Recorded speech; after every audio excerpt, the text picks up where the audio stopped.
میں اس نتیجے پہ پہنچا ہوں کہ جو ٹائم انسان بچاتا ہے نا آرام کے لیے، اس ٹائم میں بے پناہ سستی اسے گھیر لیتی ہے۔ ہم چھوٹے ہوتے تھے بچپن میں، اسکول سے ایک چھٹی کرتے تھے، پھر دوسری کرنے کو بھی دل کرتا تھا، دوسری کرتے تھے، پھر تیسری کرنے کو بھی دل کرتا تھا۔ گاڑی اسی کا نام ہے جو چلتی رہے، ڈیوٹی اسی کا نام ہے جو ہمیشہ کی جائے۔ زندگی میں مسلسل جد و جہد کریں گے، مسلسل کام کریں گے، اس کا نتیجہ یہ نکلے گا کہ آپ محسوس کریں گے کہ آپ کا وجود جو ہے وہ بڑی صلاحیتوں والا ہے، وہ بیکار نہیں ہے، مسلسل کام۔ آپ انبیاء کرام علیہ السلام کی زندگی دیکھیں، صحابہ کی زندگیاں دیکھیں، اہل بیت کی دیکھیں، اولیاء اللہ کی دیکھیں، بزرگان دین کی دیکھیں، آپ دیکھیں کہ انہوں نے کام کتنا کتنا بڑا کیا ہے۔ ہم کبھی ان کو پڑھتے ہیں تو حیران ہو جاتے ہیں کہ یار اتنے مختصر وقت میں اتنا زیادہ کام تو ممکن ہی نہیں۔ اعلیٰ حضرت رحمۃ اللہ علیہ نے 1000 کتاب لکھ دی، امام بخاری نے پوری دنیا میں گھوم کر احادیث جمع کر کے ایک جگہ پہ اکٹھی کر دی، اور پھر اصول وضع کر دیے حدیث پاک کے کہ حدیث کس طرح قبول کی جائے گی، پھر اس میں فرق کر دیا کہ صحیح کون سی ہے، متواتر کون سی ہے، حسن کون سی ہے، ضعیف کون سی ہے، موضوع ہو تو پھر اس کے قاعدے کیا ہیں۔ اتنا کام بزرگوں نے کر دیا۔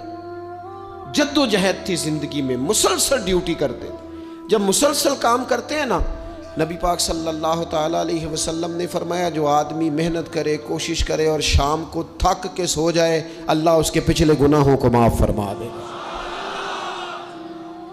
تو چلتے رہیں، جد و جہد کریں، ہمت کریں، کوشش کریں۔ کبھی کبھی یوں ہوتا ہے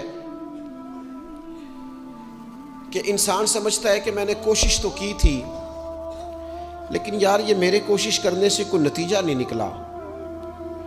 عارف رومی رحمۃ اللہ علیہ فرماتے ہیں کہ ایک شہر ایسا تھا جس میں ایک بیماری بار بار حملہ کرتی تھی، تو 3-4 پہاڑیاں ایک دوسرے کے اوپر تھیں، اکٹھے پہاڑ بنے ہوئے تھے، اس کے اوپر وہ جڑی بوٹی تھی جس سے اس بیماری کا علاج ہوتا تھا۔ تو کئی حکیموں نے بتایا کہ اگر وہ جڑی بوٹی حاصل کر لی جائے تو تمہارے شہر کے لوگ صحت یاب ہو سکتے ہیں، پر وہ 4 پہاڑیاں اوپر نیچے، اور پھر ڈھلان بڑی سیدھی تھی، جو پیر رکھتا پھسل جاتا، کوئی جرت ہی نہ کرتا اوپر جانے کی، لیکن لوگ بیمار تھے، تکلیف میں تھے۔ بالآخر ایک شخص نے ارادہ کیا کہ کب تک لوگوں کو بیماری سے سسکتے، تڑپتے، مرتے دیکھتا رہوں گا۔ اس نے کلاڑا اٹھایا، ہتھوڑا اٹھایا، پہاڑ کاٹنا شروع کیا کہ میں سیڑھیاں بناؤں گا اوپر جانے کے لیے۔ فرماتے ہیں کہ وہ پہاڑ کاٹ رہا تھا تو جو قریب آتے تھے نا، وہ اسے کہتے تھے پاگل ہو گیا تو اکیلا بندہ کیسے پہاڑ کاٹے گا، بیوقوف ہے، چھوڑ دے۔ اس نے کہا یار تم ساتھ نہیں چل سکتے تو حوصلہ شکنی تو نہ کرو، مجھے کچھ کرنے تو دو۔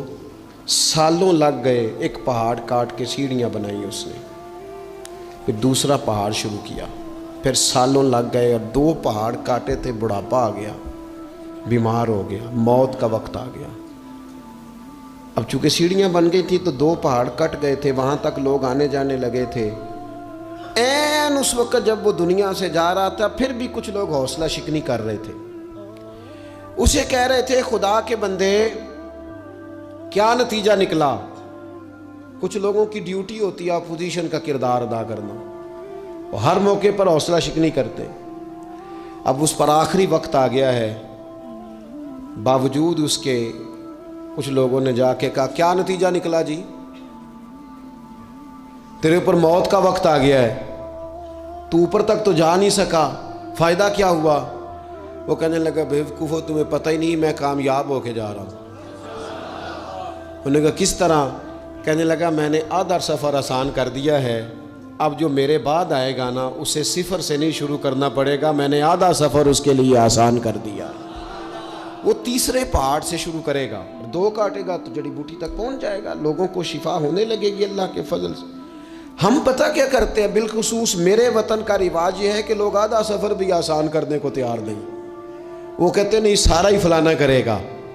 جتنے انبیاء دنیا میں آئے نا میرے دوستوں، وہ سارے کامیاب گئے، لیکن کسی کے ساتھ 4 امتی، کسی کے ساتھ 10، کسی کے ساتھ 100، کسی کے ساتھ 200، لیکن نبی کامیاب گئے۔ کیوں؟ کہ اللہ تعالیٰ نے جو ان کے ذمے ڈیوٹی لگائی تھی وہ ڈیوٹی انہوں نے پوری ذمہ داری سے سر انجام دی ہے۔ اس ڈیوٹی میں انہوں نے کبھی کوئی کمی دکھائی تو اپنی زندگی میں جد و جہد کریں، کام کریں، بیٹھ کر صرف بات نہ کریں، تنقید نہ کریں، بیٹھ کر صرف منصوبہ بندی نہ کریں۔ اور میرے ملک میں بالخصوص یہ کام ہوتا ہے، تبصرے کرو، چینل کھولو، تنقید کرو، اندر کی خبر لے کے آؤ، کوئی کہانی سناؤ، کوئی نئی سٹوری بناؤ، لیکن کام نہ کرو۔ بڑی خوبصورت بات کی شاعر نے، اس نے کہا شکوائے ظلمت شب سے تو کہیں بہتر تھا، اپنے حصے کی کوئی شمع جلاتے جاتے۔ لوگ تعلیم نہیں حاصل کر رہے تو بھئی آپ ایک بچے کا خرچ اٹھا لیں، کسی غریب کا آپ اسے پڑھا دیں، ایک بندہ تو آپ کی وجہ سے تعلیم یافتہ ہو جائے۔ لوگوں کو کھانا نہیں مل رہا، بھوکوں مر گئے لوگ، حکومتیں کچھ نہیں کر رہی، آپ 10 بندوں کی ذمہ داری اٹھا لیں، آپ غریبوں کو دیکھ لیں، 10 لوگوں کے گھر میں آپ کھانا پہنچانا شروع کریں۔ اور یہ ہوتا رہا ہے، لوگ یہ کام کرتے رہے، یہ ڈیوٹیاں ہمارے بزرگوں نے سر انجام دی ہیں، 2 کر کے، 4 کر کے، 6 کر کے انہوں نے کام کیا ہے۔ اپنی ذمہ داری کا احساس کریں، مسلسل کام کریں، مسلسل جد و جہد کریں، مسلسل ڈیوٹی کریں۔ اور پھر میری تیسری گزارش آپ سے یہ ہے کہ جس طرح آپ اپنے اپنے گھر میں آپ کی ذمہ داریاں ہوتی ہیں، اور اگر آپ ذمہ داری ادا نہیں نہ کرتے تو احتجاج ہوتا ہے۔ ماں کو ٹائم نہیں دیتے تو ماں بھی احتجاج کرتی ہے، گھر والی کو ٹائم نہیں دیتے تو وہ بھی احتجاج کرتی ہے، دوستوں کو وقت نہیں دیتے تو وہ بھی اس کا شکوہ کرتے ہیں۔ تو آپ کے ذمے جتنی بھی ذمہ داریاں ہیں، آپ پڑھاتے ہیں، کلاس میں وقت پہ نہیں آتے تو اس کا اظہار کیا جاتا ہے۔ ہم نے اپنے اپنے ذمے جو ذمہ داریاں لی ہیں پوری کرتے ہیں۔ میں آج آپ کو یہ پیغام دینا چاہتا ہوں کہ ایک ایک ڈیوٹی دین کی بھی اپنے ذمے لیں، ایک ایک ڈیوٹی، ایک کام اپنے ذمے لے لیں۔ آپ اپنے اپنے علاقے کی مسجد میں جھاڑو دینے کی ڈیوٹی لے لیں، آپ یہ ذمہ داری لے لیں کہ مجھ سے کچھ نہیں ہو سکتا تو میں ہفتے کے بعد مسجد میں جاؤں گا اور قرآن مجید کو میں صاف کر کے، جھاڑ پونچھ کے، ترتیب کے ساتھ مرتب کروں گا۔ مجھے اگر ناظرہ قرآن مجید ٹھیک پڑھنا آتا ہے تو میں 10-11 بچوں کا روز سبق سنوں گا، آگے پڑھاؤں گا۔